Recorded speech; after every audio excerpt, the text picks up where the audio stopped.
მეტი мотиваცია გრძელდება. ეს რომ ჩვენ ვიყოფებით ქალაქ დუბაიში, სადაც მივემართებით ერთ-ერთ ულამაზეს ქალაქში და უმსხვილეს ბიზნეს ქალაქში, ესე რომ გამოყვებით და გადაცემის მსვლელობისას ნახავთ, თუ როგორ შეიძლება მცირე კაპიტალით დიდი ბიზნესის დაწყება.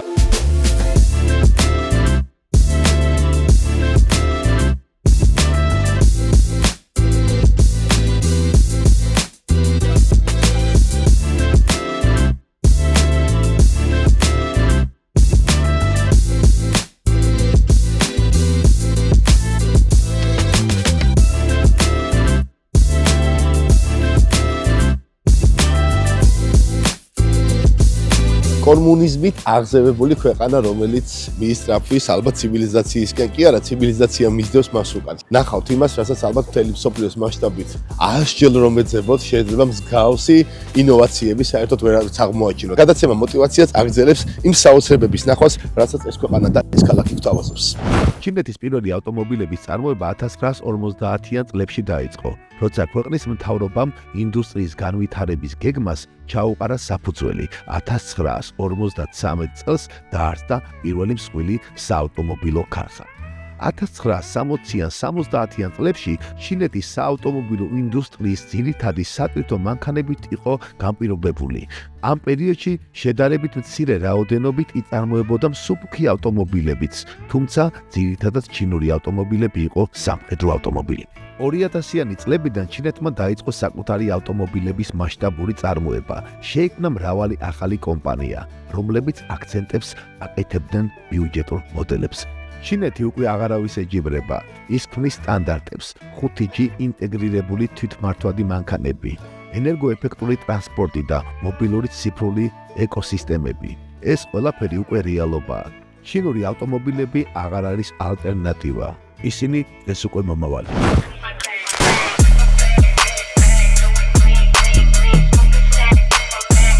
ჩვენ ახლა ვიმყოფებით ჯეტურის ოფიციალურ ავტოშოურუმში, სადაც წარმოდგენილია 2025 წლის საუკეთესო ავტომობილი. ჩემი აზრით, ეს არის ჯეტური ლიბერტი.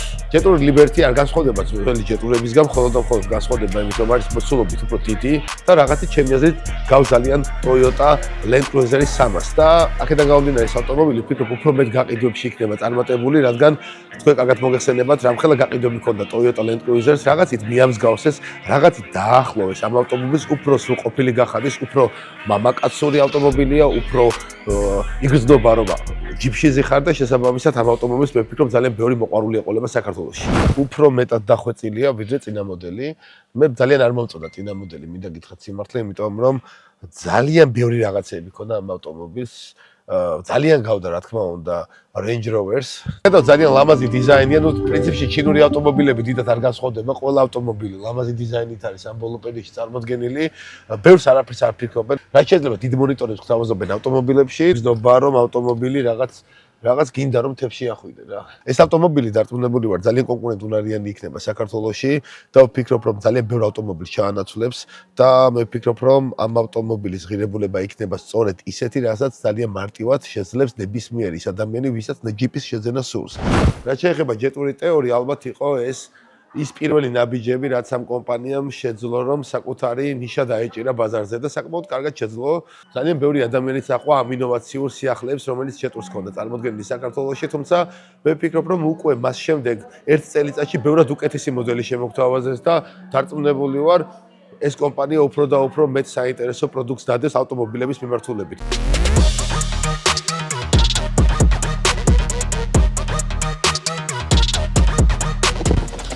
თუმცა შეიძლება ყველაფერი მოგწონდეს ამ ავტომობილის, მაგრამ არის ის მინუსები, რომელიც 2 წლის არის ახლა ეს ბრენდი, ამ ბრენდს შეიძლება ახლა ვერ ვენდოთ ისე რომ ამ ავტომობილში გადავიხადოთ 35-დან 40,000 დოლარამდე და მისი რა თქმა უნდა პრობლემა ის არის, რომ ნავიგაცია ვერ უკავშირდება ჩვენს ქვეყანას, თუნდაც საქართველოს. ერთი უმთავრესი პრობლემა, იმიტომ რომ მთლიანად აწყობილია ეს ავტომობილი იმ ელექტრონულ სისტემაზე, რომ ნავიგაციით მართო, შესაბამისად ის სიახლეები, რაც ავტომობილში ყოველდღიურად თუ ყოველკვირეულად ნახდება ხოლმე პროგრამა და შესაბამისად ქარხნები ძლევენ იმ სიახლეებს, შეიძლება სიახლეები თქვენამდე ვერც მოვიდეს, იმიტომ რომ პრობლემა ის არის, რომ ვერ უკავშირდებიან, ანუ ეს არის გაწვლილი აზიის მხარეზე და არა საქართველოზე. ნუ ჯერჯერობით ეს ავტომობილებიც ალბათ დახვეწავენ იმას, რომ ჩვენამდეც მოვლენ, თუმცა მაინც ვფიქრობ, რომ მაინც რისკია. ძალიან მაგარია, მაგრამ მაინც რისკის ქვეშ არის ეს ავტომობილი და შესაბამისად ისიც არ ვიცი რა ექსპლუატაციის მქონია. თუმცა, რასაც ხედავ ძალიან მაგარია. ერთი შეხედვით, მე როგორც არაპროფესიონალის თვალით დანახული, უბრალოდ ავტომობილი. გითხარით ამ ავტომობილის ისტორია და გითხარით რამდენი წელია შეიქმნა ეს ბრენდი. ამჟამად გაყიდვაშია 5 მანქანა, 7 წელია კი ბრენდი ბაზარზეა.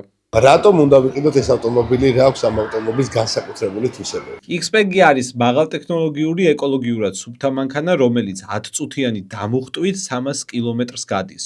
ასევე გამოირჩევა როგორც ენერგოეფექტური, უსაფრთხო და თანამედროვე ტექნოლოგიებით აღჭურვილი სივრცით. და ნუ რა თქმა უნდა, აღარ არის იმაზე საუბარი, ეს ავტომობილი უკვე 2014 წლიდან აქტიურად არის ჩაშვებული ჩინურ ბაზარზე და შესაბამისად უკვე იწყებს მსოფლიო ბაზარზე ოპერირებასაც. და ბოლო კითხვას დავუსვამდი, ალბათ გაინტერესებთ, ალბათ ის თუ რამდენი კილომეტრს გადის ეს ავტომობილი ერთი დამუხტვით.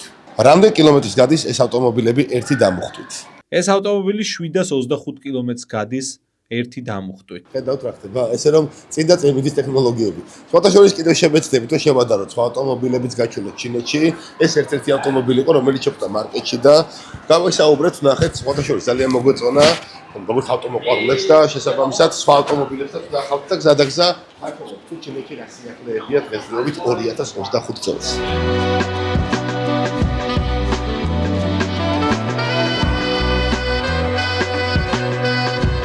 ძალიან პოზიტიური ხალხი, ძალიან შრომელი, რაც ყველაზე მნიშვნელოვანია, ინოვაციებით სავსე, ბიზნეს ქალაქი, რომელიც აბსოლუტურად ყველა თითოეული ადამიანი ჩართულია თავის საქმეში და რა ძალიან ხიბლავს ის არის, რომ არც ერთი ადამიანს ვერ დაინახავთ, რომელიც უბრალოდ შეიძლება გადაადგილდეს ყველა სიჩქარე. გარკვეული პერიოდის განმავლობაში ბევრს არ ეჯერა, რომ ჩინეთი შეძლებდა მაღალი ხარისხის სტანდარტებზე ასვლას, როგორც დღეს არის და ძალიან ბევრისაც არ ეჯერა იმის, რომ ჩინური პროდუქტი მიაღწევდა თუნდაც იმას და ჩინური პროდუქცია, რომ მაღალი სტანდარტების ქვეყნებში, რომლებიც დღეს დიდი ამბიციებით არიან წარმოდგენილები მსოფლიო მასშტაბით. დღეს ეს ქვეყნები ნომერ პირველ ბაზარზე, ნომერ პირველ ადგილზე დღეს უკვე ჩინურ პროდუქციას წარმოადგენენ.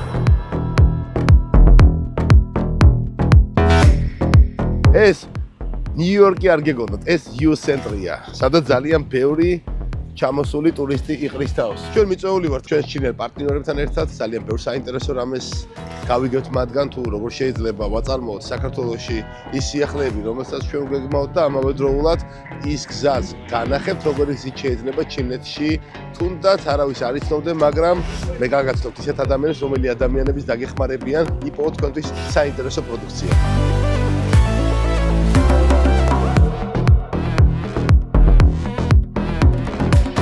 მოგესალმებით, ყველას გრძელდება ისევ ჩვენი გადაცემა მეტი მოტივაცია და ჩვენ ვყოფებით ავატარის ცენტრში, სადაც გაჩვენებთ 2025 წლის ახალ მოდელებს.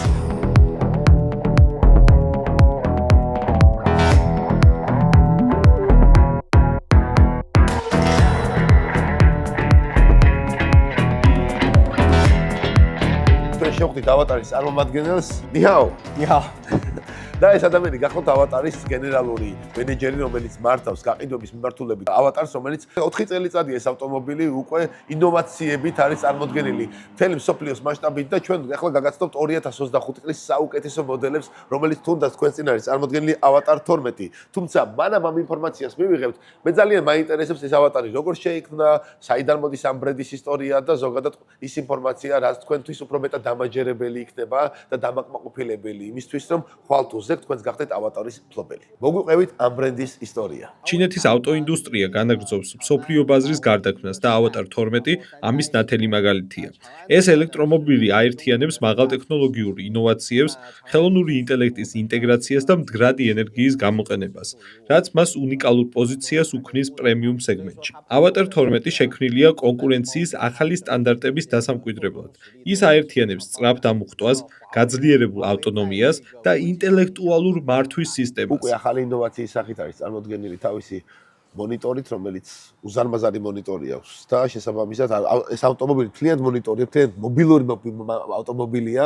აღარ ერატო დამუხტვა, იმიტომ რომ ის საწვავზეც დადის და დაახლოებით 4-დან 3 ლიტრამდე მოიხმარს საწვავს 100 კილომეტრზე. უკვე წარმოდგენილი, რომელიც სახლის პირობებში როგორ შეგიძლიათ დატენოთ და ასევე როგორ შეგიძლიათ ყველაზე სწრაფი დამტენითაც ისარგებლოთ, რომელიც დაახლოებით როგორც ავატარი გვეუბნება 20-დან 25 წუთში სრულად იმუხტება. ეს არის ავატარი 11, რომელიც ძალიან ბევრი ადამიანის ოცნება ასევე დარწმუნებული ვარ, იმიტომ რომ ანალოგიურად იგივე სისტემით არის ეს წარმოდგენილი შედაწვის ძრავი, ასევე ელექტრომობილი, რომელიც ასევე გადის 1000-დან 1200 კილომეტრამდე და ამ ავტომობილის ყველაზე მნიშვნელოვანი ფაქტორი ის არის, რომ არის ბიზნეს კლასი თავიდან ბოლომდე და შეგიძლიათ ნახოთ სალონი თუ რამდენად მოსახერხებელია. ორ ადამიანზეა გათვლილი, თავისი ბარი, თავისი პულტის მექანიზმით, რომელიც მართავს მთლიანად შეგიძლიათ მართოთ მთლიანი ავტომობილის სისტემა, ასევე ძალიან მომწონს მისი ეს უკანა მხარე, რომელიც არის ძალიან ლამაზი, ძალიან მყუდრო გარემოა.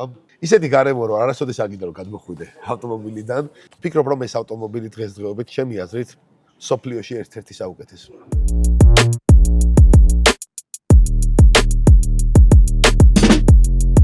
ეს არის ავტომობილი ჩანგანი, რომელიც ძალიან მომეწონა, ძალიან მაღალი ხარისხის ექსტერიერი აქვს. ნუ ინტერიერი არის თავიდან ბოლომდე მესევ ვფიქრობ კოპირება Lexus-ის და რა შეიძლება ამ ავტომობილზე ვთქვათ ის რომ ისევ და ისევ მივდივარ იმ საკითხთან დაკავშირებით რომ თუ ეს ავტომობილები გაუძლებს ექსპლუატაციას და დროს დამიჯერეთ ამ ავტომობილებს არც ერთი ავტომობილი არ შეგვიძლია ჩემთვის. იმიტომ რომ ყველაფერი აქ რაც გჭირდება და ისიც აქვს რაც გჭირდება დამეწმუნდეთ, ანუ იმდენად დახვეწილია, იმდენად კომფორტულია, იმდენად მაღალი ხარისხის ავტომობილებია, რომ არ ვიცი, მე პირადად ძალიან მომწონს ჩინური ეს ავტომობილების ინდუსტრია, ესე რომ გვაკვირვებენ, გვაოცებენ და ძალიან მალე ვფიქრობ, რომ სოფლიო ბაზარს ჩინური ავტომობილები დაიპყრობს, იმიტომ რომ დღითი დღე, აი არის 2025 წელი და ეს არის 2025 წლის ცხელი მოდელი. ჯილი, რომელიც გადის 1300 კილომეტრს. მე ვფიქრობ, ერთ-ერთი ინოვაციური ავტომობილია, რომელიც ვფიქრობ ყველას უნდა მოეწონოს ჩვენს გადაცემაში, ვინც ნახავს ამ ავტომობილს. ესე რომ უფრო კარგად დავათვალიეროთ.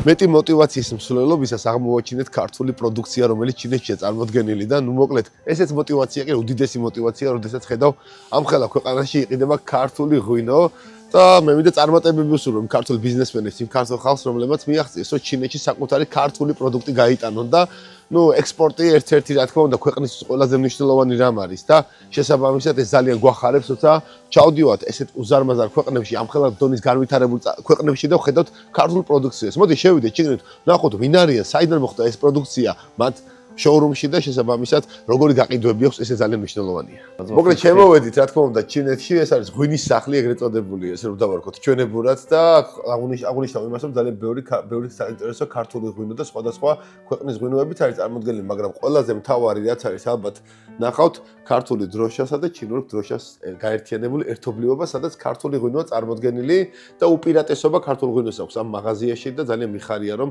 ამ უპირატესობით ჩვენი ქართული პროდუქცია სარგებლობს ჩინეთი.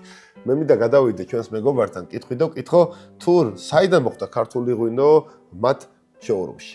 მე მომიწია ცხოვრება საქართველოში, სადაც მუშაობდი და ამ ცხოვრების განმავლობაში მომიწია ძალიან ბევრი ღვინოს დალევა და სხვადასხვა მრავალფეროვანი ღვინოები იყო, რამაც გადამაწყვეტინა, რომ სწორედ ჩინეთში ეს ღვინო უნდა ჩამომეტანა. როგორი გაყიდვები აქვს და რამდენად მოსწონთ ჩვენი ქართული ღვინო ჩინელ მოსახლეობას? ძალიან კარგი ღვინო აქვს ქართველებს, რაც ჩინეთის ბაზრისთვის ნამდვილად უცხო არის. რომელი ღვინოა ყველაზე აქტუალური და რა ტიპის ღვინოები შემოდის ქართული დაახლოებით სახელები თუ იცით იმ ღვინოების, რომელიც თქვენს მაღაზიაში წარმოდგენილი? Сапилави, Чинандали და еще это хончкала. თქვენ რომელი ღვინო მოგწონთ, რომელ ღვინოს აირჩევდით? მე რა თქმა უნდა ავირჩევდი შავ ღვინოს საფერავს. საქართველოს გაუმარჯოს და ჩინეთს გაუმარჯოს. მე მინდა უსურვო ქართველებს და ჩინელებს კიდევ უფრო მეტი სიახლოვე, კიდევ უფრო მეტი თანამშრომლობა იმ კუთხით, რომ ჩვენი ურთიერთობები გრძელდება და ძალიან დიდი ძალა, როდესაც თქვენაირი ქვეყანა ჩვენი მხარდამჭერია და ძალიან ბევრ რამეში გვეხმარება, თუნდაც ბიზნესის და ინოვაციების განვითარებაში. ესე რომ მე იმედს ვიტოვებ, რომ მომავალში ჩვენი ურთიერთობები კიდევ და კიდევ უფრო მეტად გაგრძელდება. ჩვენ უკვე ვიმყოფებით ქალაქ, რა თქმა უნდა, იუნის ერთ-ერთ უმსხვილეს ბაზარში. ხოლო ჩინეთში აღმოვაჩინეთ ზარმაცი ვარჯიშები. ძალიან მაგარი ტექნოლოგიაა, ნახეთ. და დადის მე მგონი. ნუ აქ ისეთი სუნია რომ დამეჯერეს ძალიან რთული არ გაჩერდება ქართული ჰანგერია.